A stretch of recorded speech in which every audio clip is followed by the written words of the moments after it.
Pio XII estava com a cabeça nas nuvens. Era um papa fraco.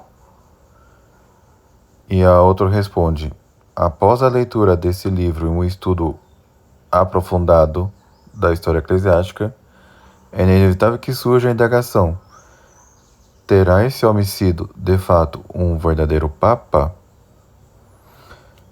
Mas que livro será esse? Vamos analisar. Bem-vindos a mais um vídeo. Que indagação grave, gravíssima.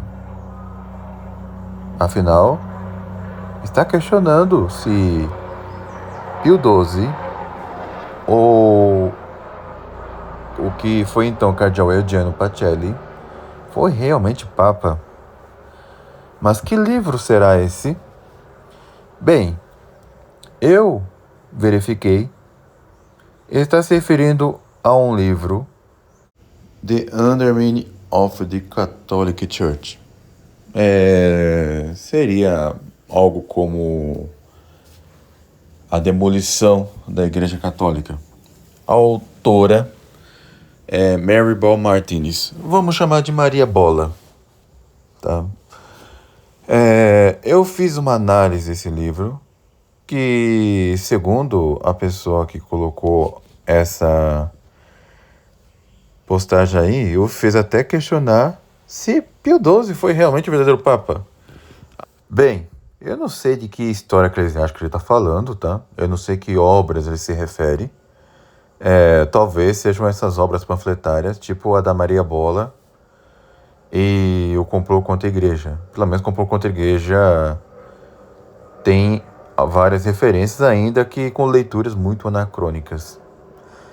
Agora, essa obra não tem uma única roda de notapé em toda a sua extensão. E isso é muito grave. Isso mostra que... Vejam só, meus amigos, eu não desprezo a história. Eu considero a história muito importante. É muito importante, é fundamental. No entanto, na escala de todas as ciências humanas, de todas as disciplinas humanas, artes e ciências, história está numa categoria ínfima de certeza, justamente por depender de juízos, tá? Que não necessariamente chegarão a uma conclusão certa.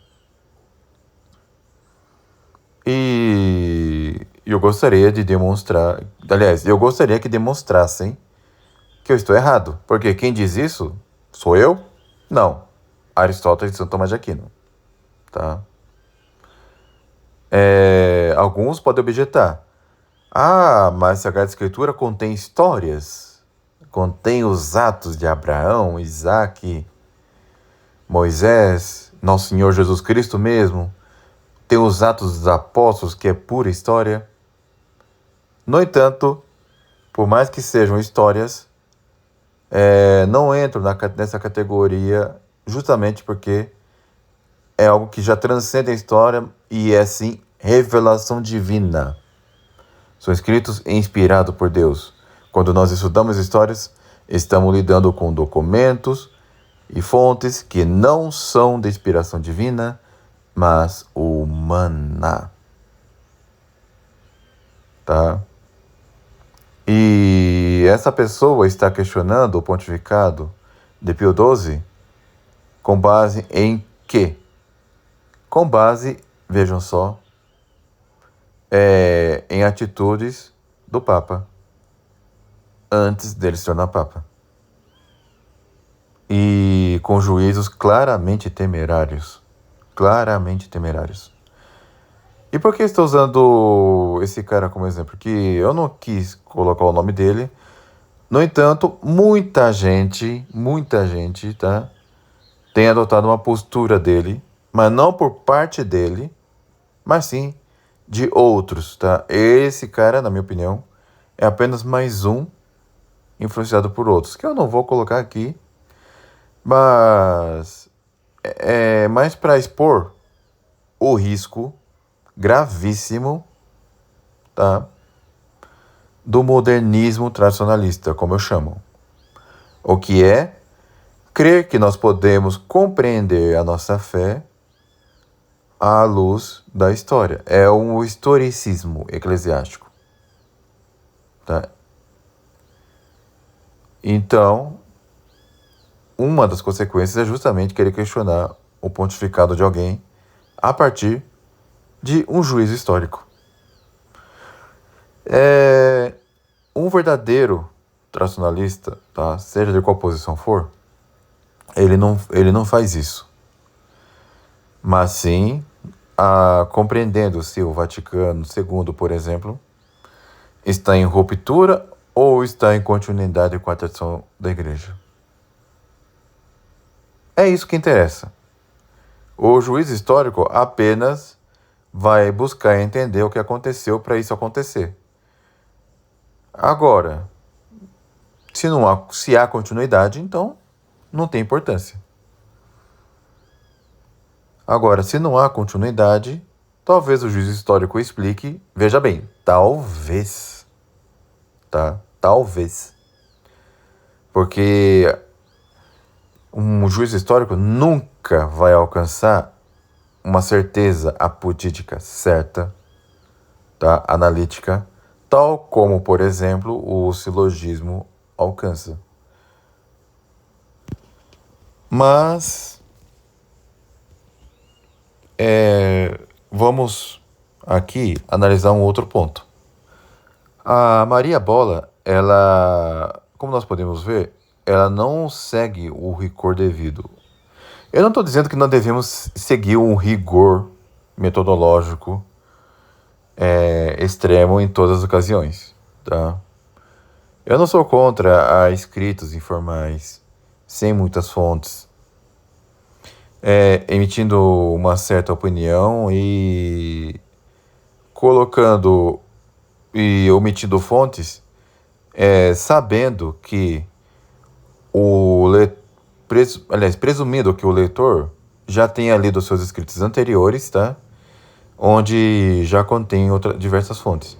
No entanto, nós estamos tratando de um livro aqui sobre uma matéria gravíssima que é a crise na igreja e não seguindo o rigor devido, tá?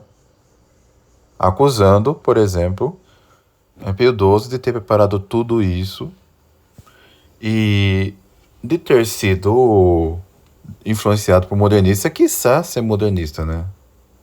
Porque na prática, em última instância, é essa a conclusão que o pessoal quer chegar, tá?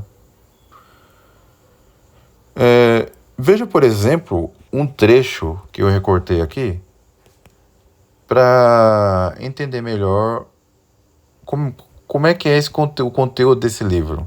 Eu só vou aqui ler algumas páginas para vocês compreenderem bem como é que é a metodologia da Maria Bola. Como um aspecto estranho daqueles anos de aposentadoria papal foi o interesse de Pio XII no rejuvenescimento praticado por seu bom amigo Paul Niehaus, um ministro protestante suíço, maçom de 33º grau e terapeuta celular. O sistema Niehaus consistia na injeção de células vivas de fetos animais. Ele alegava ser capaz de deter uma série de doenças degenerativas com uma única injeção. O Papa tomou 3 e teria continuado se seu médico pessoal não o tivesse proibido. Um obituário no New York Times, de 5 de fevereiro de 1962, cita o Dr.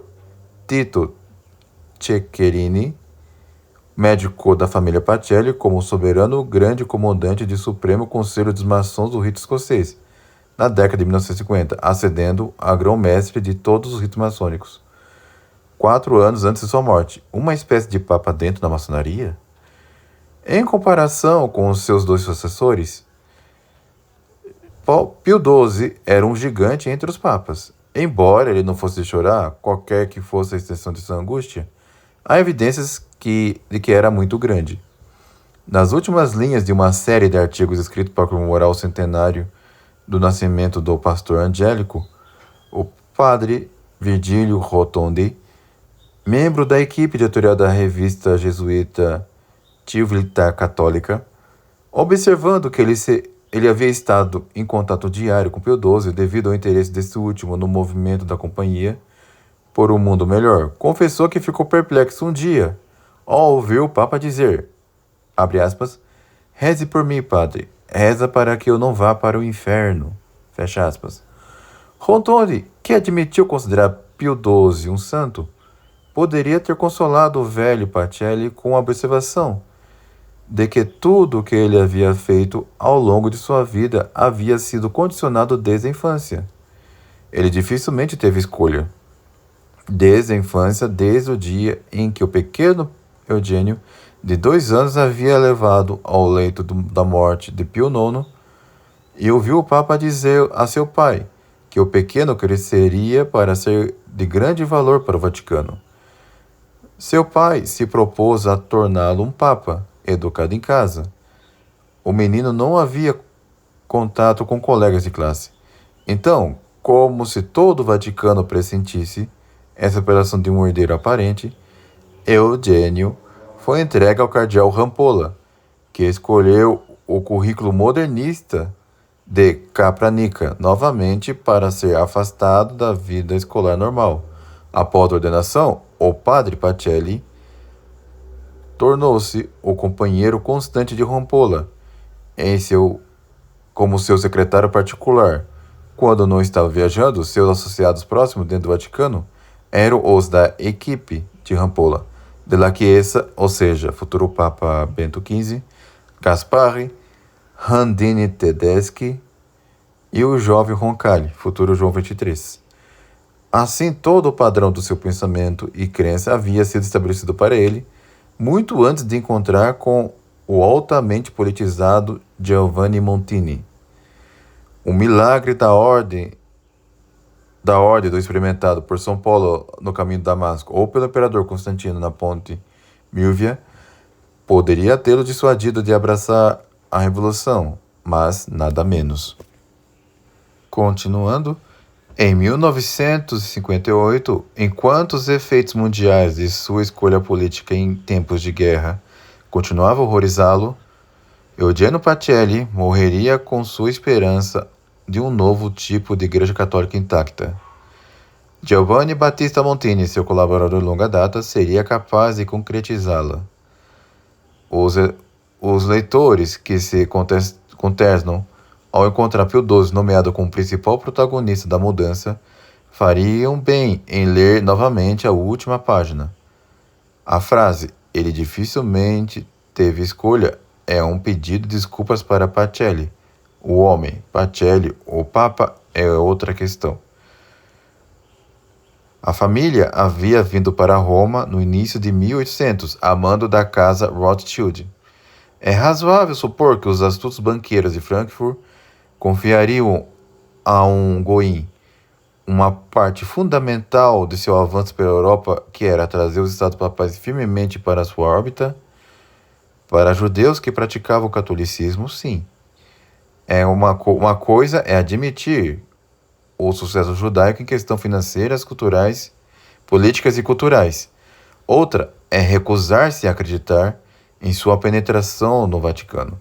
No entanto, todos nós vimos fotografias de Paulo VI usando o éfode do sumo sacerdote de Jerusalém, no diretório da nobreza italiana, na sede dos Cavaleiros de Malta em Roma, encontra-se uma mutação sob o nome Montini, várias gerações atrás, do nome judeu Benedetti. Os Benedetti de hoje, com o Banco de Roma, Olivetti, etc., podem ser chamados de Rockefellers da Itália. Não há razão, como Teresa d'Ávila provou, para que um judeu não possa se tornar um grande santo católico, exceto pelo condicionamento precoce. Aos judeus Pedro e Paulo devemos os primórdios do cristianismo. No entanto, a vida adulta da criança Pacelli, bem como da criança Montini, indica um treinamento que os dotou de uma lealdade abrangente que não era católica. Ao contrário, porque foram isolados de seus pares, todos os católicos na Itália, saúde frágil? Improvável. O isolamento duraria para Eugênio e em seus estudos para o sacerdócio. Então, imediatamente após a ordenação, ele começou a viver a vida árdua de Mariano, cardeal Rampolla, que conciliava o trabalho de secretário de Estado com o dever de grão-mestre da oculta Ordo Templi Orientis. Da mesma forma, o supostamente delicado Giovanni Montini, com educação privada, foi enviado para enfrentar as dificuldades da Polônia, devastada pela guerra imediatamente após a ordenação. Bem, acho que isso é suficiente para entender como é que é o livro. E alguém pode perguntar, tá, mas cadê as fontes? Tem alguma fonte que não seja a extremidade inferior do sistema digestivo da Maria Bola? Tá no final do livro. Essas são as fontes, tá, que eu vasculhei e encontrei no livro. Talvez haja outras por aí, em outros escritos dela, se é que esses escritos vão ser diferentes em relação a esse, talvez tenha, tá? Mas o fato é que esse livro não goza de nenhum rigor metodológico como a ciência exige. Como nós podemos assumir uma posição com base em coisas assim? Entenderam? De fato, isso mostra a superficialidade e a incapacidade da compreensão da crise na igreja por parte deles, sem recorrer a teorias conspiratórias, justamente porque eles não são capazes de interpretar nem os documentos do Vaticano II, nem os documentos antigos. Tá? Se nós observarmos as pessoas que seriamente resistiram ao Vaticano II, verão que eles faziam isso a partir de uma análise dos documentos para concluir que não há continuidade. Claro, os continuistas vão divergir, vão discordar, vão colocar outras citações aqui e acolá, mas o fato, tá, é que eles fazem isso a partir da análise dos documentos e não a partir de juízos históricos. E aliás, ainda mais para concluir que há a possibilidade de Pio XII não ser Papa. Porque Pio XII, enquanto Papa, ele foi firmemente ortodoxo, como eu demonstro no meu vídeo, tá, sobre Pio XII, o Papa que precisávamos. E realmente eu uso esse título, tá? Porque não foi apenas o Papa que a divina providência permitiu. Foi o Papa que realmente tinha o vigor teológico, a profundidade teológica, a erudição teológica que nós precisávamos para o século XX. Tá? Quem é que vai discordar? Agora, tem algum traço de modernismo em Pio XII? Qualquer que seja? Alguns falam da Semana Santa, que é um assunto que eu vou tratar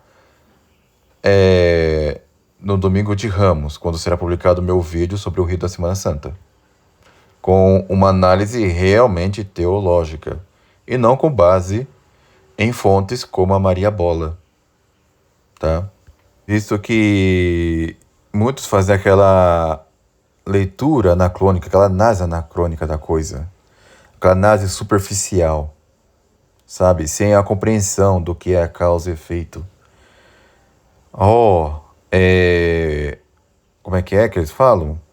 Que Bonini influenciou a construção da Semana Santa e que a Semana Santa abriu margem para o Novo Zordo, porque o Novo Zordo se parece muito com a Semana do Novo Zordo se parece muito com a Semana Santa de 1955, coisa e tal. Eles sequer analisam a possibilidade de, na verdade, o rito da Semana Santa de Novo Zordo ser uma imitação da de 1955 para camuflar uma certa continuidade. E que Bonini, na verdade, teve uma participação é extremamente irrelevante, tá? No desenvolvimento da Semana Santa. Isso daí pouco a gente sabe. O papel de Munini foi irrelevante. E adivinha o que demonstra isso? A própria história, tá? Pois bem, meus amigos, esse é o modernismo, tá? No meio tradicionalista. A pessoa acha que a partir da compreensão histórica vai compreender a fé. Sabe quem ensinava isso? Alfred Loisy. E também o Georg Tyrrell. Ambos, os pais do modernismo, eles entendiam que a fé é melhor iluminada à luz da história. É o historicismo eclesiástico no meio tradicionalista. E principalmente no meio vacantista. Isso é modernismo no seu estado mais puro. Eu duvido alguém refutar isso. Tá? Então, nos afastemos dessa metodologia cretina, tá? De querer assumir uma posição, algo tão grave, a partir de um juízo histórico. E também devemos tomar cuidado com esses escritos superficiais, cujas fontes são escusas, tá? Cujas fontes não condizem com a realidade da crise que nós vivemos. Aliás, já me perguntaram em algum comentário se o que eu achei do Pacheris Archive. Eu acho que é assim que é o nome. Eu simplesmente não acho nada, tá? Já mostraram aqui o link do negócio e eu analisei o blog. São coisas meramente temporais, tá? São atitudes completamente que não afetam o papado de Pio XII e que nada tem a ver com a crise que nós vivemos. O que Pio XII mostrou foi preocupação com a situação de judeus em lugares como, por exemplo, na Polônia, na Terra Santa, tá? O que é uma preocupação legítima sob o olhar da caridade católica. Só que as pessoas são incapazes de olhar sob esse olhar. E não adianta comparar com a atitude dos outros papas do passado, tá? Porque a realidade histórica da coisa, e aqui eu não falo da história enquanto disciplina, antes que alguém superficial de QI 83 venha discordar, eu falo da história enquanto sociedade em movimento, e não enquanto o estudo dessa mesma sociedade, tá? A realidade histórica daquela época é muito diferente da de outras épocas, tá? Até porque a sociedade, como eu disse, ela está em movimento. O movimento da sociedade é o que nós chamamos de história. E essas pessoas são incapazes de compreender isso. Então é natural que os papas também mudem sua postura ao longo do tempo com respeito a algo contingente e particular, mas nunca com respeito a algo universal, com algo necessário e com algo que participa da revelação divina, que é realmente o que importa no exercício do governo da Igreja e no exercício do seu magistério. Pio XII foi Papa? Sem dúvida alguma. Não me passa pela minha cabeça questionar isso, tá? Então, meus amigos, cuidado com essas coisas. Considere ser membro do canal, considere ajudar o canal, siga-me nas redes sociais. Fique com Deus e até um próximo vídeo.